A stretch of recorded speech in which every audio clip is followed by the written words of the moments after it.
आज बाबा की नगरी में बाबा साहब डॉक्टर अम्बेडकर के वंशजों का ये जनसैलाब इस बात की गवाही देता है श्रवण कुमार निराला जी के नेतृत्व में कि आपकी 1 एकड़ जमीन का जो पट्टे की बात यहाँ पर कही गई है वो बेईमानी नहीं, वो हकीकत है और आप इसके हकदार हैं।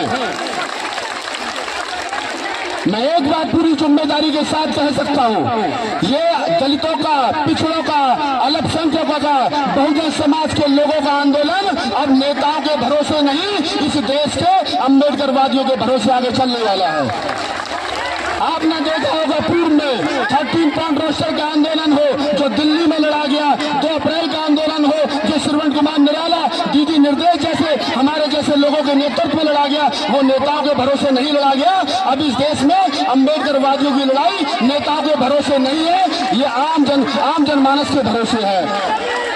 एक बात और यहाँ पर कह देना चाहता हूँ, जमीन हमको क्यों चाहिए? हमको जमीन इसलिए चाहिए क्योंकि ये देश हमारा है, हम इस देश के मूल निवासी हैं, इस देश के कण में हमारा हिस्सा है। और ये विदेशी आर्य लोग जो यहाँ के संसाधनों पर कब्जा मारकर, कुंडली मार करके बैठे हैं, इनसे कह देना चाहते हैं कि या तो हमें हमारी जमीन, हमारा देश, हमारे देश का हिस्सा हमें सौंप दो, अगर नहीं सौंपोगे तो जूते मार करके भगा दिया जाएगा, ये ध्यान रखना।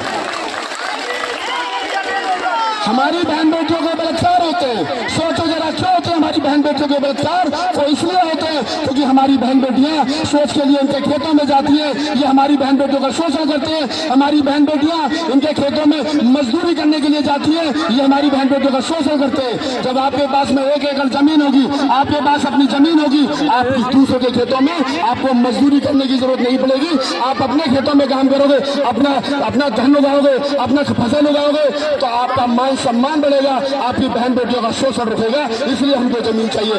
और ये जो 5 किलो अन्न दे करके हमसे कह देना चाहते हैं तो तुम इसके लिए बनाओ, हम 5 किलो अनाज नहीं चाहिए। योगी जी, मोदी जी, ये 5 किलो के बजाय 10 किलो हमसे ले लो, हमें हमारी 1 एकड़ जमीन दो ताकि हम वहाँ पर 1 कुंटल अनाज उगा सके, 10 कुंटल अनाज उगा सके। और हम तुम्हें भी इस देश के इस प्रदेश के मुख्यमंत्री होने के नाते तुम्हें भी यहाँ से एक कुंटल में से तुम्हारा हिस्सा भी तुम हमें 5 किलो दे तो हम तुम्हें 50 किलो दे सके यहाँ से वापसी देने के लिए तैयार है।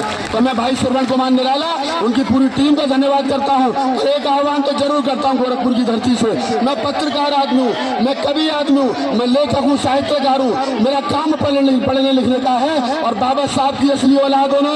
तो एक बात ध्यान से सुनना, ये जो 131 सांसद बाबा साहब डॉक्टर अम्बेडकर के आरक्षण की वजह से जो लोकसभा में बैठे हैं, 1100 विधायक जो विधानसभा में बैठे हैं, अगर आपकी आवाज ये नहीं बुलंद करते तो हाथ में जूता ले लो, पहले इन्हें सीधा करो। कम से कम इनको कोई जीत करके जाने का अधिकार नहीं है, कोई अधिकार नहीं है लोगों को हमारी वोट से जीत के जाने का अधिकार। हम दूसरे वालों को से तो बाद में लड़ लेंगे, पहले अपने वालों को सुधारना चाहिए। और मैं एक आंदोलन और श्रवण कुमार जी करिए आप यहाँ से, 1 एकड़ जमीन तो हमको चाहिए ही चाहिए, लेकिन अगर SC ST के रिजर्वेशन से, राजनीतिक आरक्षण से चुनने वाले लोग अगर SC ST के हक हकूक की बात विधानसभा लोकसभा में नहीं करेंगे तो हम यहाँ से खड़े होकर के फिर राजनीतिक आरक्षण को समाप्त करने की भी बात करेंगे। कम से कम ये नालायक और गधे लोग चुन करके जाना बंद करें जो यहाँ ऐसे आंदोलनों में नहीं आते हैं, श्रवण कुमार निराला के हाथ मजबूत नहीं करते हैं। हमको नहीं चाहिए ऐसे गुलाम नेता जो इस देश के हक हकूक में, इस देश के दलितों की, पिछड़ों के, अल्पसंख्यकों के हक हकूक की आवाज को बुलंद नहीं कर सकते हो। तो मैं धन्यवाद देता हूँ, साधुवाद देता हूँ भाई श्रवण कुमार निराला जी की पूरी टीम को। और जब भी आप याद करोगे गोरखपुर वाले आऊंगा, डरना मत, ये लोग आपको डराएंगी, ये सरकार आपको डराएगी, आपको डरने की जरूरत नहीं है। आप बाबा साहब डॉक्टर अम्बेडकर के बच्चे हो, हमें आसानी से कुछ नहीं मिला, हमने हालत में से हाथ डाल के छीना है, तब जाकर के हमको मिला है। बाबा साहब अमर रहे, बाबा साहब निर्देश सिंह जिंदाबाद। एक ही बात कहकर के अपनी बात को खत्म करूंगा। एक बात याद रखना, जब भी कोई आदमी वोट मांगने आपके घर आए, मुझसे पहले भी इस मन से बात कही गई, मैं फिर रिपीट कर देता हूँ, जितनी माताएं बहनें यहाँ बैठी है छोटे छोटे बच्चों के साथ में, अपनी साड़ी के पल्लू में इस बात को गांठ बांध लीजिए कि जो आपके घर वोट मांगने के लिए आए उससे पूछना कि जब हमारे 1 एकड़ की जमीन की बात चल रही थी गोरखपुर कमिश्नरी में, तो तब तुम कहाँ थे? पूछना उससे सवाल को, जब श्रवण कुमार निराला वहां खड़े थे, तब निर्देश सिंह वहां खड़ी थी, नीलम लड़ रही थी, राहुल नागपाल बोल रहा था, उनकी सारी टीम लड़ रही थी, लेकिन तुम नहीं थे। अगर वोट तुमको हमारा चाहिए तो हमारे सुख दुख में भी खड़ा होना पड़ेगा। अगर राहुल नागपाल दिल्ली से 800 किलोमीटर चल करके तुम्हारे सुख दुख में यहां खड़ा हो सकता है, क्यों? क्या मुझे चुनाव लड़ना है? क्या मुझे एमएलए बनना है? क्या मुझे एमपी बनना है? नहीं, मैं इसलिए यहाँ खड़ा हूं क्योंकि मेरे समाज की, बाबा साहब के परिवार की बेटी बेटियां, उनकी बहुएं, उनकी पोतियां यहाँ बैठी है, मेरे परिवार के लोग यहाँ बैठे, और ये मेरे परिवार की लड़ाई, मुझे शामिल होना चाहिए।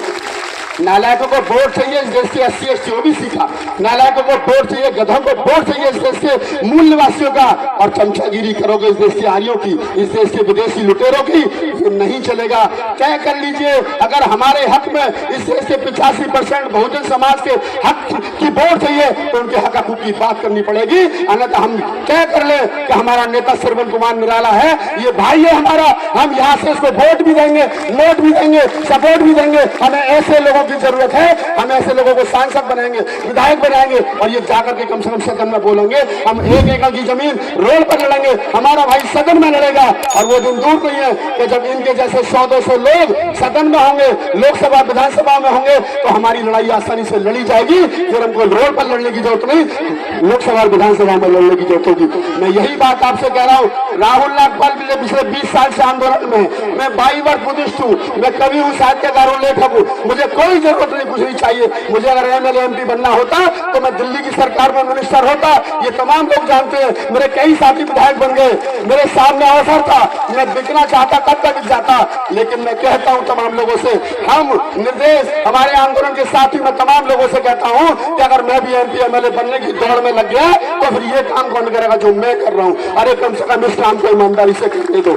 आप तमाम लोग धन्यवाद के पात्र हैं। और मैंने कहा, मुझसे पहले भी मेरी हमारी नीलम की ने बात कही, बाबा साहब डॉक्टर अम्बेडकर की कोटेशन है। बाबा साहब डॉक्टर अम्बेडकर ने कहा कि समाज ने कितनी तरक्की की है, इस बात को अगर नापना हो, इस बात को जांचना हो, तो उस समाज की महिलाओं ने कितनी तरक्की की है इस बात से नाप देना। इस आंदोलन की खूबसूरती यह है कि यहाँ 100% महिला है, और 100% महिला है। इस आंदोलन की खूबसूरती है। भाई श्रवण कुमार निराला, उनकी पूरी टीम को धन्यवाद देता हूँ, साधुवाद देता हूँ। दोबारा जब बुलाओगे आऊंगा। ये आंदोलन रुकना नहीं चाहिए। इन मनुवादियों की ईद से ईद बजा देंगे। और फिर कह रहा हूँ, लास्ट में अपनी बात खत्म कर दे। एक बात कह रहा हूं तुमसे कि ना झूठे रिश्ते रखते हैं, ना झूठी शान रखते हैं, दीवाने भीम के हैं हम, अलग पहचान रखते हैं, अलग पहचान रखते हैं। आप श्रवण कुमार निराला का साथ दीजिए, आपकी लड़ाई जीती जाएगी, रोड से जीती जाएगी, संसद से जीती जाएगी। और हम कविता की 2 लाइनों की बात मैं कही जा रही हूँ, मैं 2 लाइन कविता की पढ़ देता हूँ। आंदोलन की मेरी 2 कविता है, एक कविता उसकी 2 पंक्तियां पढ़ देता हूँ। और ये कमिश्नर साहब भी सुन ले, हो सकता है कल हमारे ऊपर भी मेरे और मुकदमा हो जाए। 15-16 तो चल ही रहे राहुल नागपाल के ऊपर, निर्देश के ऊपर, 1-2 और हो जाएगा गोरखपुर से। हम भी कहते हैं कि बाबा की नगरी से एक मुकदमा और हो गया, कोई दिक्कत नहीं है। लेकिन हम बड़े वाले बाबा के पोते, ये भी ध्यान रहे, हम छोटे वाले बाबा के सेवक नहीं है। तब पढ़ देता हूँ आपके लिए